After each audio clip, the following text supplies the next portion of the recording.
Hi, chemistry peeps. These are just some chemistry notes for gas laws that I wanted to talk about with you. These are uploaded onto Canvas. Boyle's law: at a constant temperature and consistent amount of gas, pressure and volume are blank proportional to one another. And if you look at the equation, you can see that they are inversely. And inversely proportional means basically opposites.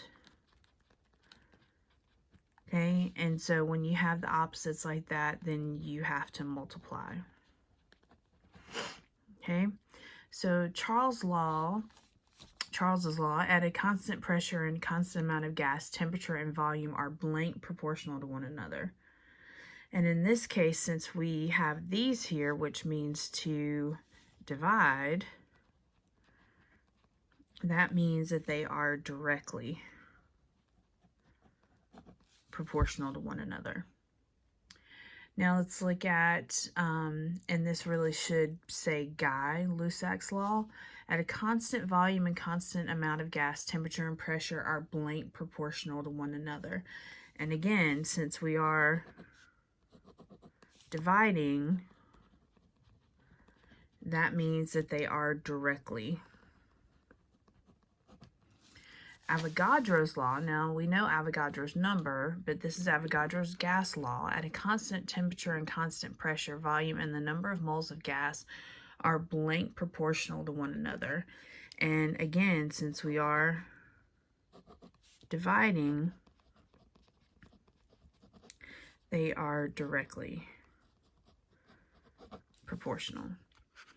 Now, combined gas law. This one takes in Boyle's, Charles, and Guy-Lussac's laws into one expression. With this equation, we can see how changing more than one variable affects our unknown. Okay, so this is very important law and equation to remember. All right, ideal gas law.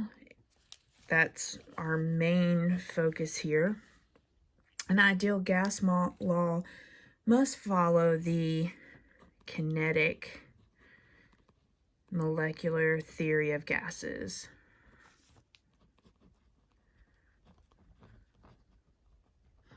The four gas variables to remember that are very important are pressure, volume, temperature, and number of moles of gas. And so when we talk about the numbers of moles of gas, we go back to our stoichiometry map. So it's not gone forever. We still have to use it. And so this is a very important one. And you really don't have to memorize it, but you do have to memorize which laws go with which formulas, because they are on your reference tables.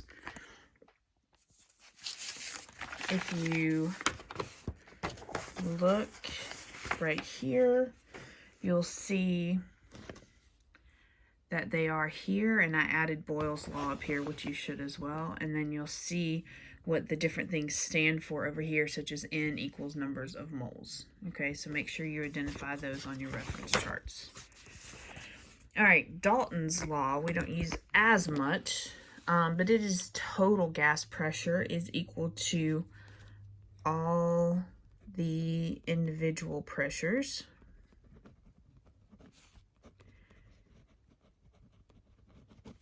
of each gas. This is only absolutely true for ideal gases, but the error is small for real gases. An ideal gas must follow the, you guessed it, kinetic molecular theory of gases.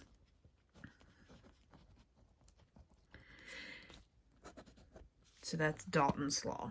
Okay, now on the back you have useful conversions, units, variables. I've given all of that to you. I hope you're able to print it out. If not, maybe try to write it down, or you can combine it with your reference tables. So this one talks about, so which value of R should you use? Because R is a constant. Okay, so this is extremely important. And this is on your reference tables as well. So because of the various values of R you can use to solve the problem, it's crucial to match your units of pressure, volume, temperature, and number of moles with the units of R. So you will see in any given word problem which one you're supposed to use. If it's KPAs, then use 8P31, which is kind of the most common one. ATMs is kind of common after that, and then this is maybe the least common one that we work with. Mostly this one, but still just pay attention if it's what it's measured, what the pressure is measured in, and you'll know which R to use. All right, standard temperature and pressure.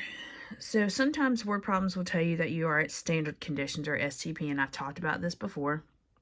This means standard conditions at temperature and pressure. Here's what you should know.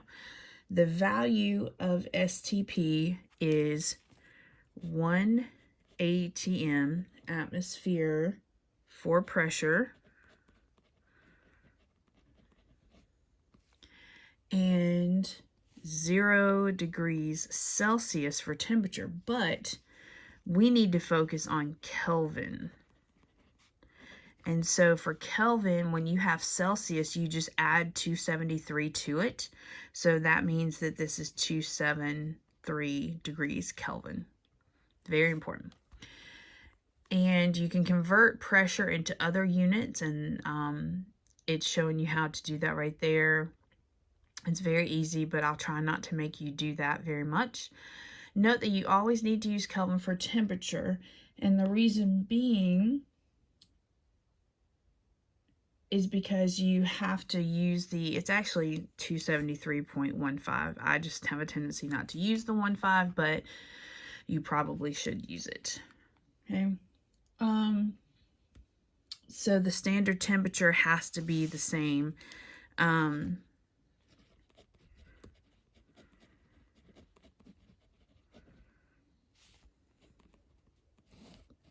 That's why we need to use Kelvin, so we know what temperature and we don't have to worry about it. At STP, 1 mole of gas will take up 22, and see if you remember this from your stoichiometry map.